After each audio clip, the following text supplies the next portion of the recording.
Oh, hello. I didn't see you there. Good evening. I was just sitting down to a lovely cup of caffeine-free tea as I ponder the great tabletop games of history. Monopoly, Operation, Storyforge. Oh, what's that? You've never heard of Storyforge? Well then, would you allow me to explain the rules to you? Oh, well of course. You don't have a choice. You're a camera. Storyforge is a game that tests the creative writing and grammatical skills of its players as they attempt to collaboratively craft a story, writing it sentence by sentence, all at the same time. Each draft of the story gets written, and the players then vote on whether they will submit their draft to the editor, or if they will do another version of their story.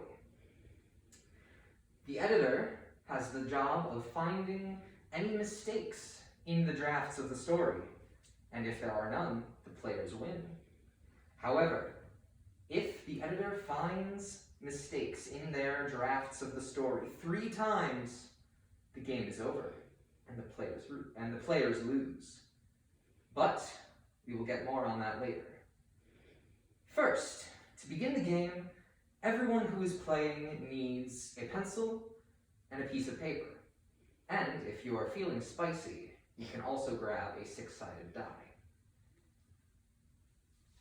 But you can have as many players as you want, however, the minimum number is 6. 5 players who then write the story, and 1 editor who facilitates the game and edits the drafts.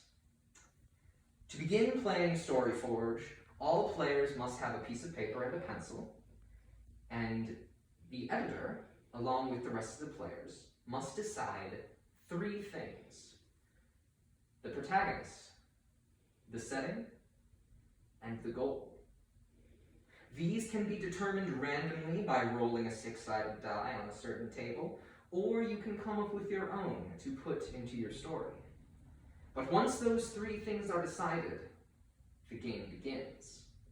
Each player takes their piece of paper and writes 1 single sentence.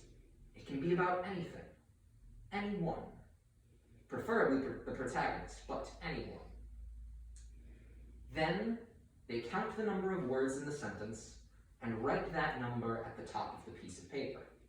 They then hand it to the editor, and once everyone has handed in their sentence, the editor arranges them in order of number of words from least to greatest, and will then read the story in that order.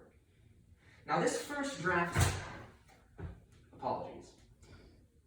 this first draft will make very little sense. However, the players will get to decide if they want to do another. After they vote, should they decide to begin a second draft, the editor marks the order of the story with simple numbers such as 1, 2, 3, and 4, as to not confuse the players as to the order of the sentences. They are then passed out at random to everyone. Once each player receives a random sentence, they get the chance to edit it in whatever way they want. They can change any word, any part of it, as long as the total number of words stays the same. Now,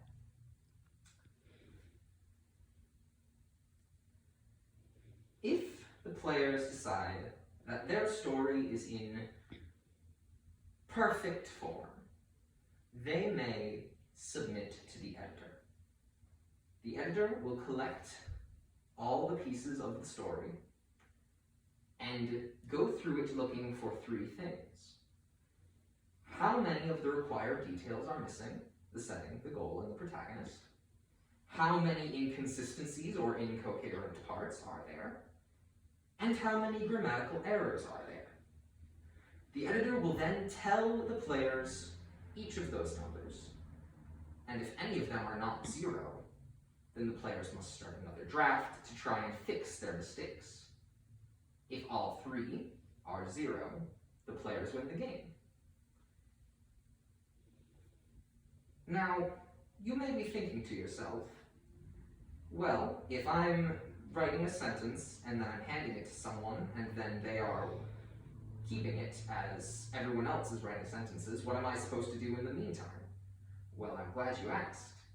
Because while you are not writing a sentence and while the editor is not reading the story aloud, you have the chance to illustrate your story.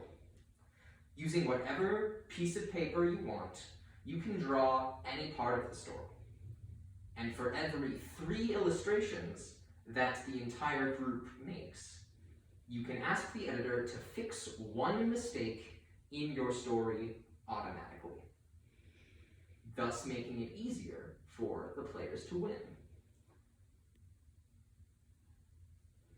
One last thing before I go through the rules a bit more quickly. At the editor's discretion, new elements to the story may be added. They could be at random or they could be decided beforehand. But these events can be added at any time and must be part of the story, just like the setting, protagonist, and goals. To summarize, if you would allow me, which of course you do, because once again, you're a camera, the general order of how things happen in Storyforge goes as such. The group decides on a setting, goal, and protagonist. Then each player writes 1 sentence of about 10 words and puts their name and the number of words on the top of the page. The editor reads the sentences in order of least number of words to greatest, then marks the sentences so that the players know their order. The players decide if they want to do another draft or submit to the editor. If they decide to do another draft, the players receive a random sentence and must edit it while keeping the exact same number of words. Once all sentences have been turned in, the editor reads the draft and you repeat step 4. If they decide to submit to the editor counts the number of errors, tells them which that they are, and then marks any off because of illustrations. If it is 0, if the number of mistakes is 0, the players win. If it is not, they must do another draft.